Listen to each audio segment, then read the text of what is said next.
now, and now we're recording. So, not the end of the world.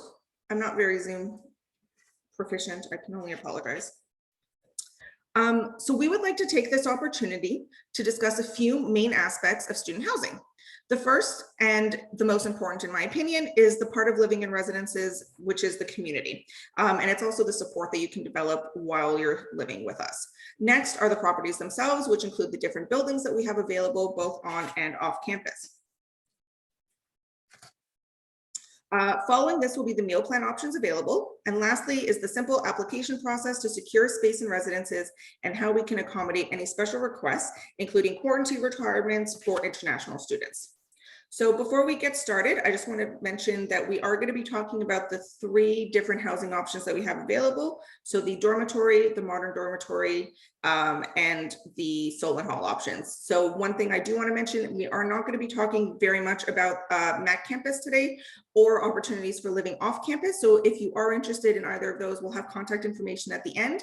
And we also are going to have off-campus housing webinars for first-year students on Tuesday and Wednesday, and you can look for those in or on the Campus Life and Engagement website. I'm going to pass it on to Logan now. Thanks, Amanda. Yeah, so let's just get started talking about some support in residence. So within residence, we have a residence life program, which is supported by an associate director, residence life managers, and floor fellows. So the floor fellows are live-in staff that would live on each floor in residence, providing support to the students and kind of getting to know you, ensuring that your first year experience is fun and enjoyable. In this past year, floor fellows did a lot of their support virtually, and we're hoping that with this upcoming year, the support can be done more in person with things opening up. We do offer support as well for mental health. We have a local wellness advisor that works with us who provides space for students to come and seek support for their mental health when needed. They often will have outreach events and stuff like that. So we additionally will partner with some campus partners and offer academic support as well as the opportunity to get involved just kind of around the campus and with some external groups if you're interested. And I think we're going to hop to the next slide to talk a little bit about the programming and how that kind of adds to this, Amanda. Would be great. Cool. So within residences themselves, we do offer programming, which, like I mentioned, is in partnership with the campus partners as well as floor fellows. This programming can be something such as like hall councils, where you're able to join as a first-year student, get involved, have a voice, and speak for your community. You would offer programming to the entire community, both dry and wet events. Wet events meaning events where you can get permission to have alcohol. In years past, there have been fun things like pub crawls that have been arranged. Often this past year, we saw stuff like hoodies and stuff being organized by the councils to send out to students. So it's a great opportunity to get involved if you are interested in programming and student leadership. Additionally, all of our floor fellows offer programming on a monthly basis to their students, allowing them to build and create a community where they are able to make friends and meet people so that you as a first-year student can get that engagement that you seek. With the programming itself, we're currently in the process of ensuring that the programming is meeting the ever-evolving standards across the country. So we're creating different standards to really ensure that all first-year students get a well-rounded first-year experience and seek and get the aid that they need in all programming areas. So right now we're looking at wellness events, some academic and learning events, as well as community engagement events, hoping to get everyone out into the community and build that sense of connection to Montreal as a entire community and not just McGill residences. And I'm going to throw it back to Amanda to continue on. Thank you so much. So we are going to jump right into talking about the different types of buildings that we have available for this year. One thing that I would like to mention is that unlike last year, we're actually going to have just about all of our buildings open this year. The only building that was previously in our inventory that we're not going to have available for incoming first-year students is going to be University Hall. But other than that, we actually are going to have all of our buildings open, and we're so excited to be able to share in these spaces again. The big difference will be that they are going to be open at a reduced capacity. So we're not going to have as many students in each of these buildings as we would normally have. But it will still be an exceptional experience, and we are setting it up in such a way where students will really be able to develop that sense of community that is vital to living in residences. So to jump right in, these are traditional and beautifully restored buildings that have shared in the heritage of McGill University, and some, like Royal Victoria College, since its inception.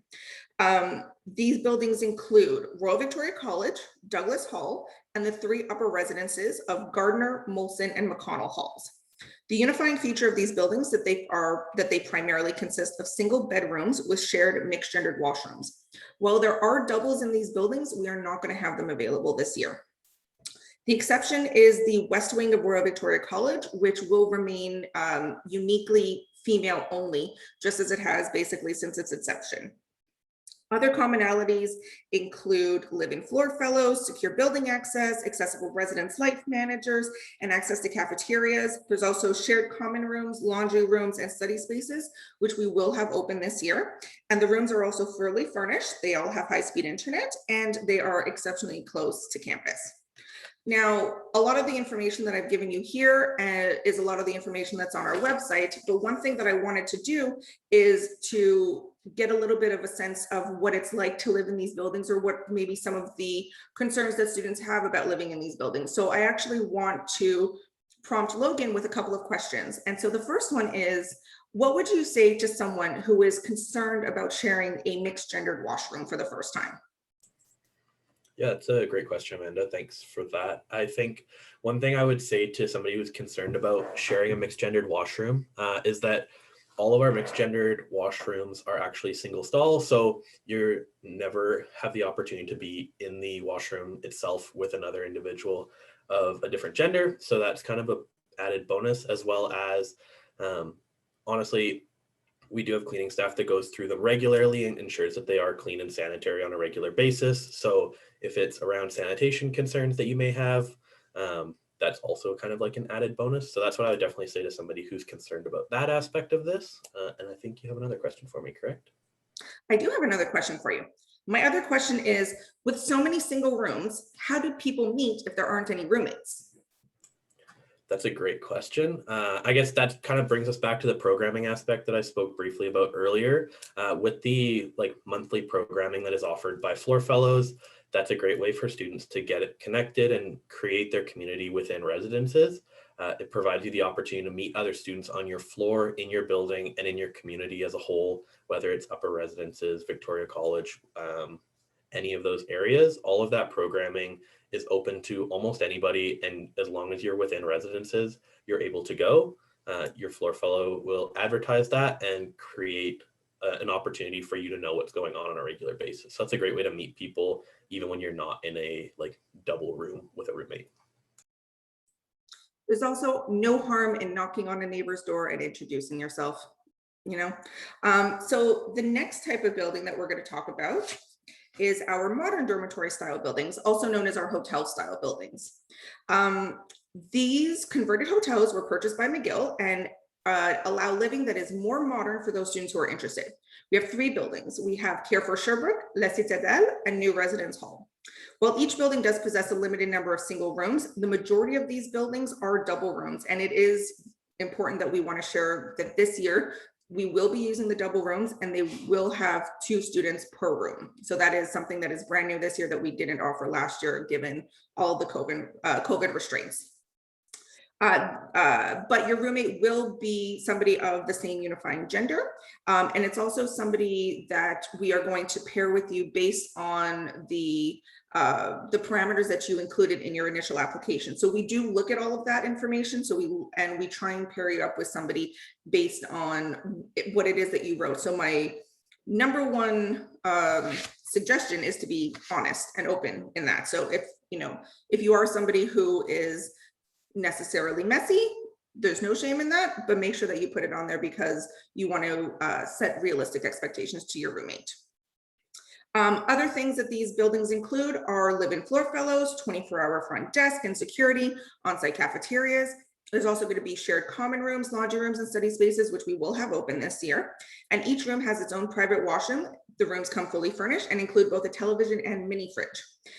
So students that are both in the traditional dormitory and the modern dormitory can expect to move in at the end of August. And we're going to talk about the move-in process and quarantine requirements in a little bit.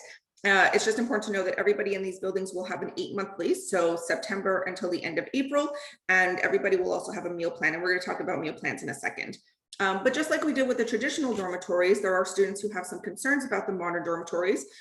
So I have a couple of questions for Logan again. So my first question is, what are some of the resources available for students who are maybe concerned about having a roommate for the first time? Yeah, I unmuted and muted myself again. The perks of online things. Somebody who is concerned about having a roommate for the first time, we have really great resources, and people who have worked with that, often our floor fellows in those buildings, will have had roommates before and will be able to like kind of guide you through that process. If not, there is a residence life manager, which is available. There is one for your building, which is available during weekdays 9 to 5. And then there's always an on-call residence life manager that if something comes up outside of those hours is available to be reached out to. The residence life managers are a great resource to connect up with your roommate if you want to like set expectations, do any of that kind of stuff. Great with conflict mediation if that's something. If you're really concerned about having a roommate for the first time, honestly, it's a really great experience. I've been there personally, living in residences and working in that area. It can be really rejuvenating as a student. So that's definitely what I would say to somebody who's concerned about that. I would add, I've been working in residences for a number of years. And I can say that I've seen some roommate conflicts, but I've also seen students come back to us years later where their roommate became their maid of honor at their wedding. Roommates continued to live together, even going off campus when they moved out on their own, and they stayed friends forever. And in one case, 2 pairs of roommates ended up becoming really good friends. And I think 2 of them got married. I don't think it was within this, but anyways, 2 sets of roommates got married to each other, and it was very sweet and it was wonderful, and we still stay in touch. So my next question then would be, can it be overwhelming living in a building with so many students? So how do you meet people? So in New Residence Hall, for example, there's going to be around 600 students. Here for Sherbrooke, little over 300, and La Citadel will have around 280, give or take. That's a lot of students. So how can you meet other people without getting overwhelmed? Yeah, I think that's a great question again. I would definitely say that, bringing it back to that programming piece from earlier, those programs are always there and open for people to attend. Often we find that our programming doesn't get a lot of engagement because students don't feel like it fits them. That programming is for everybody. We really do encourage people to go, and often in the hotel style buildings, the programming gets used even less than in a traditional style building. So we really encourage people to meet friends that way. Amanda mentioned earlier, just knocking on doors. If you think you are overwhelmed by the fact that there's so many people in a building, everybody else in the building is also overwhelmed by that fact. So just go knock on a door. This year with COVID restrictions, I know that we're still trying to figure that out, but if you're able to just like leave your door open and maybe a passerby sees that you're in there, that's definitely an option as well. That's obviously dependent on restrictions as we sort that out continuing on forwards. But yeah, that's kind of some of the like brief advice I would have. Amanda, do you have anything to add? I'd say what's really great about these buildings also, you're going to be able to meet people when you go to the laundry room, when you're doing laundry, while you're both sitting and waiting for stuff to come out. It's a great opportunity to just introduce yourself. There's study spaces, and there's also there's cafeterias. That's a really great way to meet people. I've even met, student housing is such a big department. We have so many people that work here, and I used to go down to the cafeteria and see another staff member, and I'd be like, "Oh, do you also work for student housing?" "I work for student housing," and that's just how you meet. It's really intimidating when you're thinking about it from this perspective, but in the moment, it can be really exciting, and it can be a really fun opportunity to meet people. And if ever there's, an idea that maybe you have in regards to, oh, this would be a really great way to meet other people. That's why we have things like hall council, and there's other opportunities for you to express any ideas that you might have on how to go and meet other people as well. I would also say within McGill, there are so many clubs and services, so many unique little niche opportunities for you to be able to meet with people as well. So there is a club for everything. And if there isn't a club, there's also something called the Peer Networks program. Yeah, it's something with peer. It might be the peer student, something with peer that exists where if you have an idea and you have people that maybe want to join a club or start a club with you, if you have enough people, or even if you have a small number of people that are interested in that, you can create your own club and get funding through SSMU, which is the Student Society of McGill University. So the hardest part is to start. And once you start that ball rolling, that centrifugal force can take you such exciting places. And that's why the services exist within residences, for us to help support you with that. So that's what I would add. So last, but most definitely not least, we are going to talk about what we refer to as our shared living building, which is Solon Hall. So this unique living opportunity comes in the form of Solon Hall. Located approximately 15 minutes away from campus by public transit, this converted chocolate factory is now an apartment building which houses students primarily in single rooms containing 2, 3, or 4 bedroom apartments. It should be noted though, for this upcoming year, it will be a maximum of 2 people per apartment. So you might have a 4 bedroom apartment, but there will only be a maximum of 2 students per unit. The building has live-in floor fellows, a residence life manager, a front desk, and security. And each apartment has its own private kitchen, its own washroom, and its own living room. The building also has a fair amount of shared common spaces, study spaces, and its own bicycle repair shop. Solon Hall students can expect to move in also at the end of August, but they do have 10-month leases. So their leases actually go from September until June, but there is no mandatory meal plan. So because there are full kitchens, students in Solon Hall don't have to have the mandatory residential meal plan, which we're going to talk about in a minute, but they do have the option of purchasing one of our voluntary meal plans if they'd like to supplement some of their cooking by eating in our cafeterias. So just like with the other buildings, I have a couple of questions for Logan. So the first one is it difficult to manage the commute or deal with the fact that you are far away from campus? Amanda, your questions are outstanding. I have heard from students that it can be challenging at times. However, it's also honestly a bit of a benefit to be a little bit further away from campus. You really are a lot more engulfed in the Montreal community. You gain a lot more insight into what it's like to actually live in Montreal. Because the residence bubble can be quite a very real thing, especially when you are so close to campus.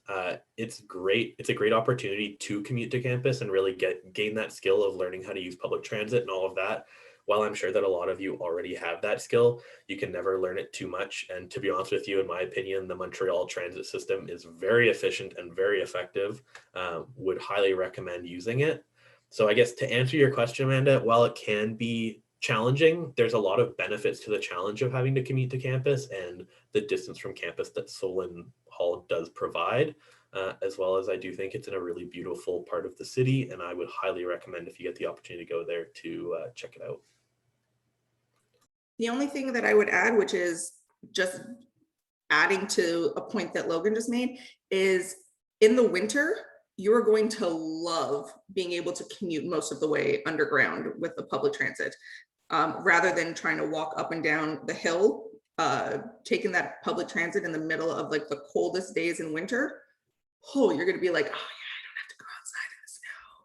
I don't have to walk on ice. I don't know why I'm whispering, you can all hear me.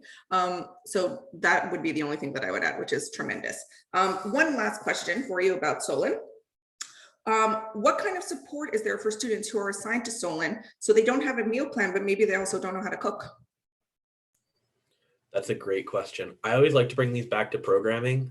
Personally, programming for me is super important. We do offer programming specifically around cooking that is geared in Solon Hall specifically.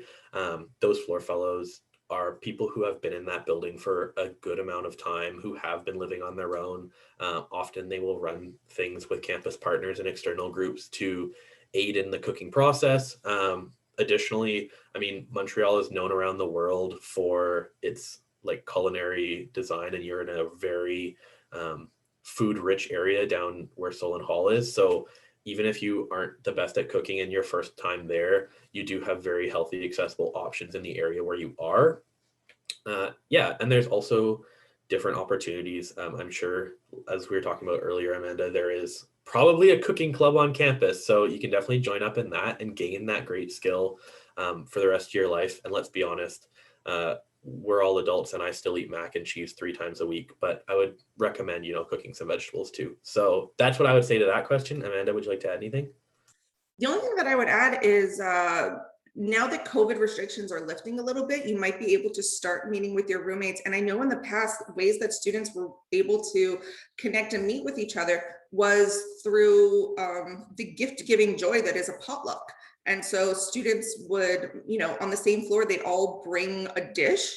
And then even if it's nothing, even if it's like a bag of chips, you start off by just bringing something, you enjoy something, and then you can say, hey, I really like that. Can you show me how to make it?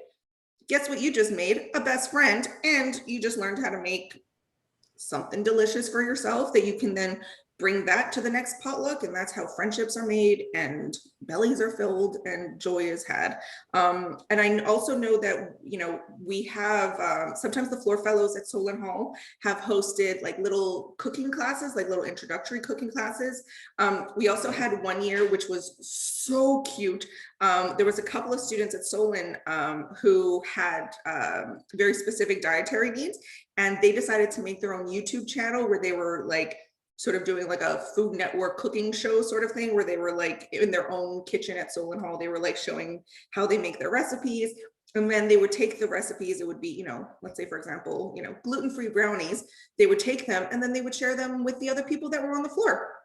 And so stuff like that, like it's again, it's just starting and taking that first step. And there's so many opportunities that exist for you to, again, have a nice place to live, have a safe place to live, but also the most important part about living in residences is building that community, meeting those people, and enjoying the experience that you can have while in residences. And then putting it on YouTube and sharing it with the world, like enjoy it, it's fun.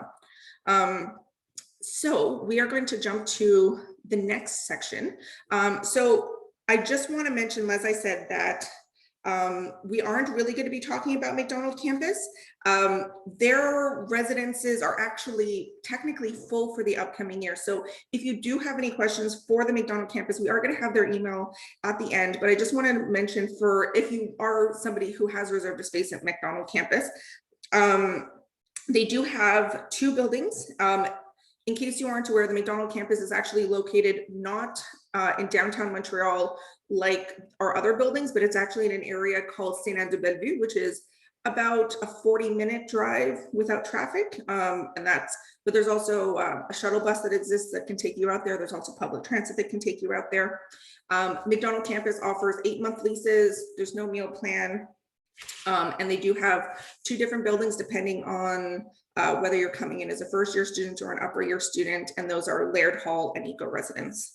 But again, if you have any specific questions to the Macdonald Campus, I would recommend getting in touch with them directly. So students who live in either the dormitory or the modern dormitory buildings are going to be assigned a mandatory residential meal plan, which gives them the opportunity to have healthy, sustainable meals prepared for them so that they can focus their attention on their social and academic success. Our goal is to provide nutritious, fair trade, sustainable, oh, I already read that part. Our goal is to provide nutritious, fair trade, sustainable food to our students. Students have the option of enjoying warm, comforting, or eclectic meal options in one of our 5 cafeterias. It is worth noting, though, that though we do have 5 cafeterias for the start of the school year, the cafeteria that is in Douglas Hall will not be open. We're going to see if we can open it later on throughout the year, but for the beginning of the year, we are going to only have Care for Sherbrooke, Royal Victoria College, New Residence Hall, and Bishop Mountain Hall cafeterias open. There's also a number of on-campus food locations, both locations that are run by McGill University, but also partners that we have that we're going to talk about in a second. And although not all of them are going to be open this year, we are going to have a large number of them open. We are also happy to boast that most of our food is locally sourced, much of which is produce that's grown actually at our own Macdonald campus. And we've received honors for being the Fair Trade Campus of the Year. We have weekly farmers markets during the summer and springtime, which I'm so excited that are coming back. We've also participated in the Gala des Grands Chefs, and we have won 2 different Guinness World Records. One, I believe, was for the world's largest fruit salad, and the other one was for the world's largest brownie. I believe the brownie one has been topped, unfortunately, but we're going to get it back. I count on it. So a question that we often receive is actually about the accessibility of our products to students. So I want to talk to you a little bit about what we call our One Card program. So this is a simple and efficient way for both on and off campus students to be able to access services available throughout our campus. Students in residences can use their funds, and it's a charge that's part of your mandatory meal plan. You can use it for laundry. You can also use it for eating in cafeterias. You can use it in any one of our partners. All the partners that you see on here are going to be locations that are going to be open this year, but we're also going to have more. This is for students also that are living at the Macdonald campus, or for students that are living off campus. You can still come and eat in the cafeterias if you get either a One Card plan or one of our voluntary meal plans. For more information about it, though, I would recommend visiting our website. So if we have still captured your attention thus far, we want to just talk a little bit about the application process. So the first step is to be admitted to McGill University and to accept that offer of admission. So if on your initial application to the university, you indicated that you were interested in housing, now the application will already be available for you. If on your initial application, you did not say that you were interested in housing, you didn't check that box, not the end of the world. You just have to send us an email and we can make that available to you. We are going to have our contact information available to you at the end of this presentation as well. Once you have access to the application portal, the next step, number 2, is to go ahead and you're going to put in a little bit of information about yourself. And this is how we can best pair roommates together. So the questions will include cleanliness, sleep times. We do have things about smoking, although I want to make sure that it's very clear, we do not allow any smoking of any kind in any of our buildings. But if you are somebody who smokes and you do so outside of the properties, you know, sometimes if you come back and it's on your clothes, it could be disruptive to your roommates. So we do still have that question. We also have other questions about inclusion and about some of your hobbies and things like that. And we'll do our best to try and pair you with somebody that has some of the same characteristics as you, just in terms of our experience is that it tends to help with preventing roommate conflicts. The next thing you're going to do is you're actually going to rank all of the buildings and room types available. So everything that's on our application right now. After that, you pay a $1,500 deposit, and then you're automatically entered into our lottery. So students who are coming in with either a major renewable or an entrance scholarship will be guaranteed one of their top 2 building choices of those that are available, and everybody else is still entered into the same lottery. Right now, the deadline to apply is July 5th at 11:59 p.m. Eastern Standard Time. And our lottery is scheduled to run on July 6th. And normally students will find out what their hall assignments are within the next couple of days after that. I do want to mention, we do have a cancellation schedule that you can find on our website as well. Unfortunately, being assigned a building or room type that you're unhappy with is not a reason to cancel without penalty. So I just want to make sure that that is perfectly transparent. And as I mentioned before, I'm just going to reiterate it again because we have had students that are coming in since I said it. We are going to be having double rooms and there will be roommates, particularly in the 3 modern dormitory style buildings. We also have a very high demand this year, particularly because a lot of students weren't able to come either to McGill or to residences last year. So there's a very high possibility that we're going to be adding an extra building that isn't on our lottery system right now. And so just like we did this year and just like we have done in the past, we might be partnering with a third-party building within Montreal and other student residents. And so you might be actually assigned to something that isn't even on the lottery, but Our guarantee is that if you are a first-year student and you are applying to McGill and applying to residences, you will 100% be guaranteed a space as long as you complete your application by the deadline. Once that is done, our system will assign students to the buildings and then to the room types, and you'll be able to see that information on your Minerva accounts. So our administrative offices are, and that's the office where I work, are very happy to take into consideration any accessibility needs that you might have. And we recommend that you contact us with any of those requests. Some of them might require medical proof. And so if you go to our website and you quite literally just, or you can just Google accessibility request McGill, you'll be able to find the form. All of those actually go through me. So I look, and I'm sure if anybody has already filled any out, we've been in touch. And we are very happy to accommodate as many requests as we can, given what it is that we have available. We also are very happy to take in any roommate requests. So if you and another person are assigned to the same building and room type and you want to live together, we are more than happy to put you together so that you don't have to, question who your roommate will be. We are only going to be able to start that process after the lottery because, as I mentioned, it has to be somebody assigned to the same building and room type. So for example, if you have been assigned to La Citadel and your friend has been assigned to New Residence Hall, we can't put you together because you're assigned to different buildings. But if you and your friend are both assigned to La Citadel, double rooms, happy to put you together, not a problem at all. We are going to share the information about where or how you can apply for roommate requests once the lottery is passed. The most important thing I would say is from this point forward, always check your McGill email. We are going to be sending you emails constantly. I'm going to be honest, constantly. We're going to be sending you a lot of emails. So check those emails regularly. And it's not just us, it's the university in general. So make sure that you check your McGill email. So you're at mail.mcgill.ca emails. For students who also are requesting moving in early, if you are not aware yet, we have set our move-in period, which is going to be from August 20th, 2021 to August 29th, 2021. You're welcome to move in as of August 20th, no additional cost. And we're going to have a schedule set up so that we can sort of manage how the move-in process works so that we don't have, again, if 600 people are in new res, we don't want 600 people coming in on one day because you'll be waiting in lines and also for safety reasons. So we're going to be having a move-in schedule set up shortly, and we're going to share that information with you. If you do need to arrive earlier, you're welcome to do so, but there will be a nightly fee associated with it. I believe depending on the building, it's averages at about $50 per night. But if your request is specifically, and I know a lot of you have come here for quarantine related information, I want to talk about that right now. Actually, we can just dive right in. So one thing that I want to preface most importantly, and this is a big caveat, is that the quarantine information that we're going to talk about right now is based on information that exists right now, given to us from the university, the government of Canada, and the government of Quebec.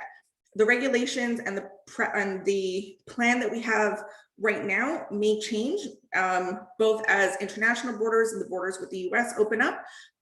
We might not have any quarantine requirements, in which case all of this is null and void, but we are preparing our plan based on current regulations. So as of right now, the government of Canada does require any international travelers who are coming in to quarantine for 14 days, 3 days in a government approved hotel at the airport if you're coming in by air, or 14 days in any one location if you're coming in via land. So for students who are coming in right now, if you are coming in based on current regulations, you do need to plan to quarantine upon your arrival. We will continue to review this and continue to update this at the link that you see at the bottom of this page regularly. This information will also be available, I believe, on the first year page through Campus Life and Engagement, through ISS, International Student Services, and through the general McGill COVID information page too. So all of this will continue to be updated as more information becomes available.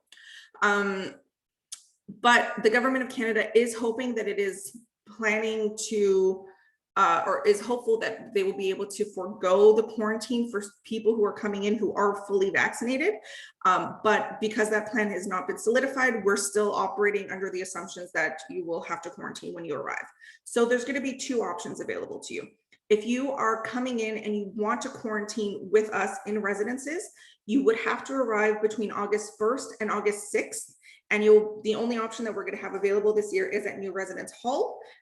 It's only for students who are assigned residences. So if you're somebody who's living off campus, not including Solon Hall, but if you're not living in residences, unfortunately, you can't quarantine in our residences. That's uniquely for students who have been assigned either first year undergraduate residences, upper year undergraduate residences, or graduate residences. This also applies to the Macdonald Campus students. They can also quarantine with us at New Residence Hall. Again, though, providing that you arrive between August 1st and 6th, and there is a limited number of space because we will still have to do only one person per room, but there will be food delivery available and laundry services and things like that. So it will be a first come first served basis with limited spaces, as I mentioned, and the registration for that will begin as of mid-July.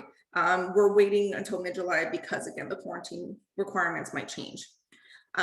If all of the spaces are filled up, or if you're not interested in reserving a space in your residence hall, or you're not able to arrive between August 1st and 6th, you can always quarantine off campus with one of our partners, or you can always search for your own off campus. But if you do go to the link that's on our on the screen here, or if you just look up McGill Student Housing FAQ, you'll find that we do have a list of partners that are very close to the campus where you can do your quarantine.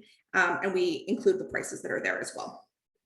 But again, the most important thing that I want to mention is that this is kind of an organic sort of situation that is perpetually evolving. And so we're basing our information on what exists at this very moment. So thank you for making it this far.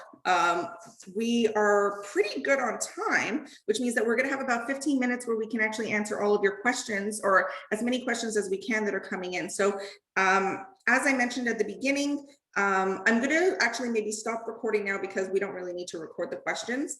And if you do want, we are going to actually be having the same webinar again tomorrow at 6 p.m. if you missed out on it and you want to see it again, if you want to hear me talk for another hour, you're very welcome to do so. But I'm gonna go ahead and look at the chat right now and see if there's any questions that we can pop up. I'm not going to use names because I'm assuming if you sent it to me in the chat that you don't want me to use names. And I'm going to address them both to myself and Logan, who will be able to answer your questions. Once we run out of time, I'm going to keep this page on here. Once we run out of time, unfortunately, we're not going to be able to take more questions, but please feel free to contact us at the information that's on our page now. One thing that is very exciting is that for the last year, we've been working remotely, but we are actually going to be back in the office. That's my office. That's University Hall. That's where I will be starting next week. And I mean, this will also in part be Logan's office as well. So this will be very exciting. It's a beautiful building, and our phones will actually start to be on as well. Don't tell everybody I don't want to answer the phone all day, but the phones will be back on. So if you do want to get in touch with us and, speak to either myself or one of my colleagues over the phone, we're very happy to do that. But you're also welcome to just email us for housing or, let's say, programming support related questions. You can email us at housing.residences. If it's any food related questions, food.fds, or if your questions are about living off campus, renting in Montreal, anything like that, you can also reach us at offcampus.housing@mcgill.ca. And any of your MAC related questions should be directed directly to them. Lindsay and Jerry that are out there are two of the best humans that I know, and they'd be very happy to answer all of your questions. So I'm going to stop the recording so that we can get real. No, I'm kidding. I mean, we will get real, but I'm just going to stop recording now.